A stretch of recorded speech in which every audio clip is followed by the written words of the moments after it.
Starting today, my husband suggested we move in with my parents. Since they're my parents, it shouldn't be a problem, right? But it caught me off guard. I was shocked and almost cried because he didn't mention it before. Just a few days ago, we said goodbye to my dad at his funeral. He had been sick for a long time. Even though we were still feeling sad from the funeral, my husband packed our things and left our house. He said we were going to a villa my dad left for me. Surprisingly, my in-laws were already there, staying in the villa. My name's Natalie. I'm 33 years old, and I work as a designer. I've been living with Justin, my husband, for 3 years since we got married. My job is going well, and I think I'm a pretty successful designer. I'd earn enough money to have an apartment in my name. My mom passed away when I was in college, and last year, my dad was diagnosed with cancer. He tried treatment, but it didn't work, and the doctors said we should prepare for the worst. When my mom passed away, I was already living on my own. But my dad always kept in touch, especially after I started working. He was really important to me. When I found out how sick he was, I was devastated. I worried about him all the time, and my husband kept asking me about his health. But honestly, I didn't think he really cared. It felt like he was just waiting for my dad to die. My husband always seemed insecure because he made less money than me. I wished he'd be proud of my achievements and support me when things got tough. But he acted childish. He was always competing and only seemed happy when he was winning. My dad told us not to worry about him and to focus on our relationship, but I thought we should spend time with him while we still could. That way, we wouldn't regret it later. I started to resent my husband more and more. In the beginning of our marriage, he was loving and caring, but his insensitive comments about my dad's illness hurt too much. I couldn't believe how much he changed. My husband works from home, and he said having me around distracts him. So I rented an office and started commuting. Even though I was busy with work and taking care of my dad, my husband didn't help with anything at home. He lived selfishly and didn't care about my feelings. Living with him made me realize how little he understood me, and I felt really lonely. Then my dad died. We had already sold our family home, so I was busy with funeral arrangements. But my husband was always on the phone or disappearing. He didn't seem interested in helping me at all. I begged him to help, especially during such a hard time. But he just brushed me off, saying he was getting a lot of work calls. I was so angry and disappointed in him. Losing my dad made me feel even more hurt by his coldness. On the day of the funeral, I felt incredibly sad. After spending a long time talking with his parents, my husband came back smirking. Their suspicious looks made me feel even more alone. But despite that, the cremation, interment, and inheritance stuff went smoothly, and the funeral ended well. Then, out of the blue, my husband suggested we move in with my parents. He said, "They're your parents, so it shouldn't be a problem, right? If you're against it, should we get divorced?" He said it like it was a joke, but I couldn't stay calm. I strongly opposed the idea, especially since we didn't have any extra rooms in our apartment. One room was used as my workspace and for storing my husband's work stuff. But he just smiled and said we should live in the villa I inherited. It was a special place for me, filled with memories of my dad. I wanted to keep it that way, but my husband didn't seem to care. He kept making selfish demands. I tried to explain that living there would be tough, but he wouldn't listen. His parents had already decided to move there. They probably planned it during the funeral. Since the villa was big and peaceful, they liked it. Their move was already in progress, and I couldn't object. Every time I spoke up, my husband got mad. He accused me of only thinking about myself and being absent from home. "Because of your father's illness and all those sudden calls, do you even realize how much I've put up with? Your obsession with your father has been too much to handle." His words were harsh, and I felt like my world was falling apart. "Now that your father's gone, you need to listen to me. It took him a whole year to die, which was way too long," he continued, his tone cold and heartless. I couldn't believe this was the man I married. He showed no respect for my father or me. I remembered how my dad looked in pain in his hospital bed. He wouldn't have wanted me to just obey my husband like this. In that moment, I realized all my love for my husband had disappeared. It hurt to think about how he found joy in getting the villa while I was mourning my father's death. But I held back my emotions and warned him about regretting his decision. I packed the essentials and left our home, leaving my husband puzzled. I didn't want to say anything more to him. It was painful to see my in-laws, who probably couldn't wait for my father to die so they could move in. But I followed my husband silently. The only thing I couldn't accept was him taking over my special place. The villa, although technically a villa, was just a regular home by the sea, where ordinary people lived. However, the villa's location was quite convenient, being easily accessible from the city center, and the land itself held considerable value. As I stepped out of the station, the familiar scenery of my childhood greeted me. I remembered how my mother used to be alive, and whenever I dozed off on the train, my father would carry me on his back all the way home. When we reached the villa, my in-laws were already inside. I started to suspect something fishy, realizing that my husband had secretly given them a key without my knowledge. This made me even more uneasy, sensing a secret plan to move in without my consent. Looking around the villa, I saw my in-laws' eyes shining with excitement for their future life here.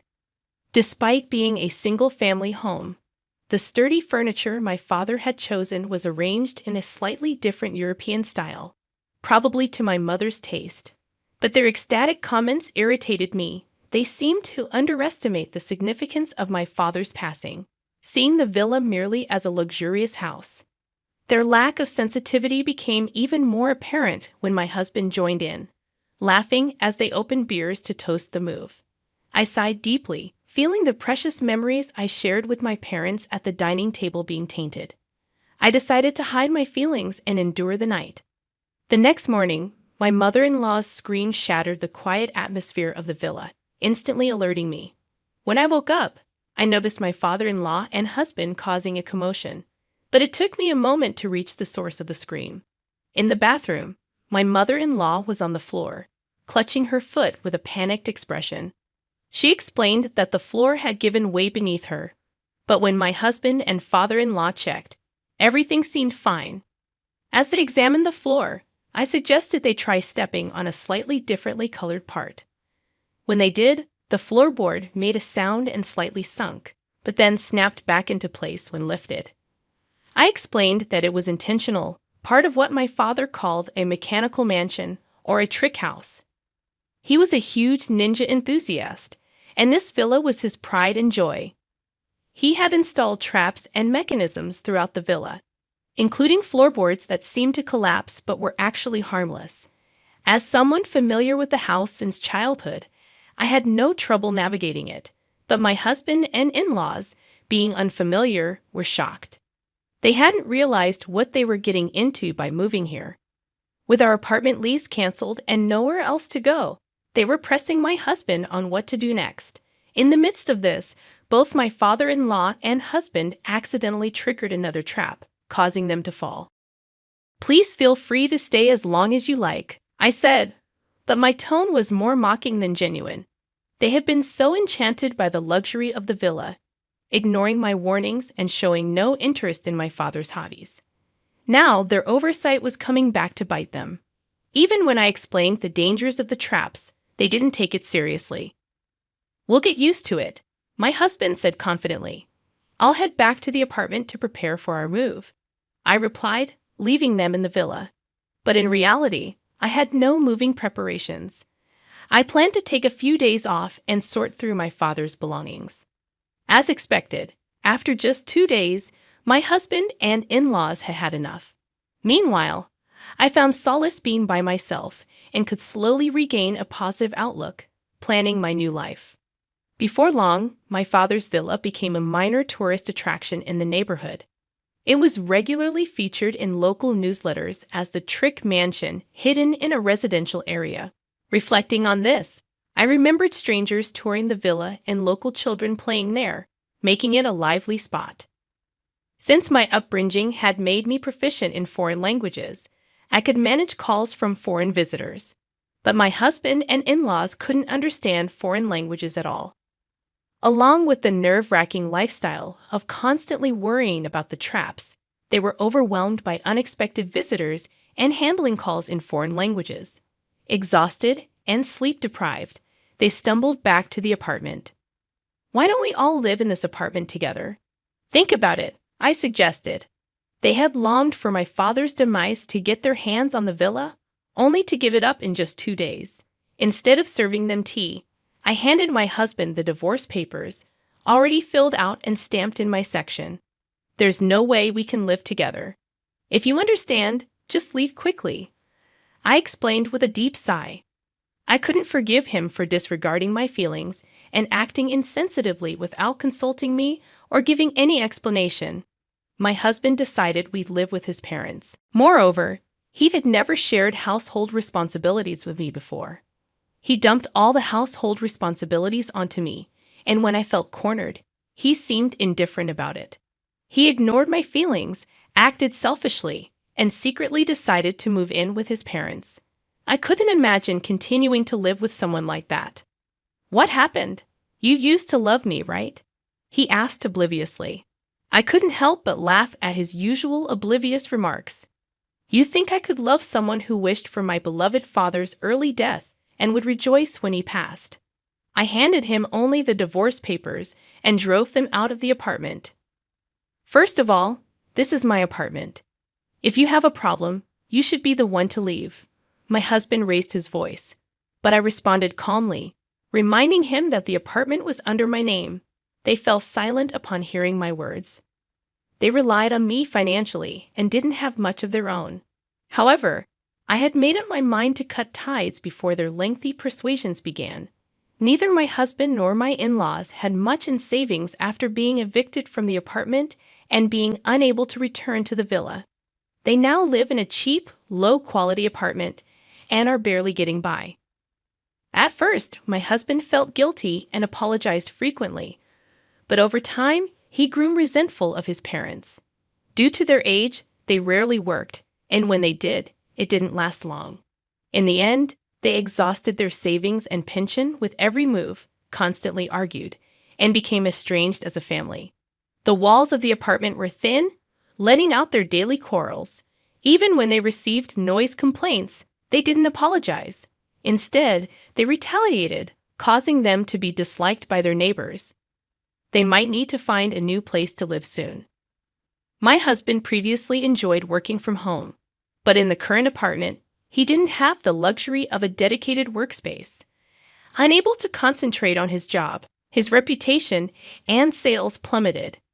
Now, he barely gets by with a late-night convenience store job and should consider juggling multiple part-time jobs. The in-laws felt their biggest mistake was letting their son control their decisions. In their frequent arguments, they blamed the villa's traps.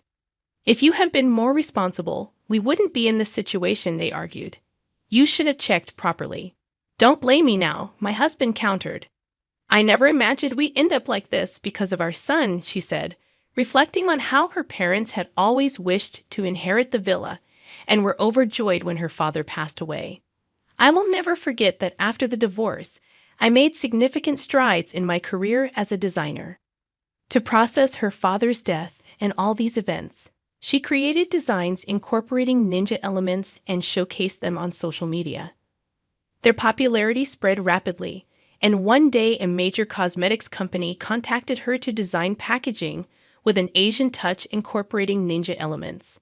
She felt this work would preserve her father's cherished memories. Of course, I eagerly took on this project and committed fully to it. Ultimately, it was a huge success, propelling my career forward and allowing me to give joyful updates at my parents' graves. She retained the mechanical house, keeping it as a special place filled with memories of her father. She began organizing tour schedules and, with a little tweaking, turned it into a space where both tourists and local children could enjoy for free. Soon, the house attracted significant media attention, and the income from this exposure helped to defray ongoing costs. Furthermore, online articles about the house were translated into foreign languages, leading to support from international fans. Some of the donations even came from elderly folks who shared my father's passion for ninjas. She remained dedicated to the ongoing upkeep of this magical place.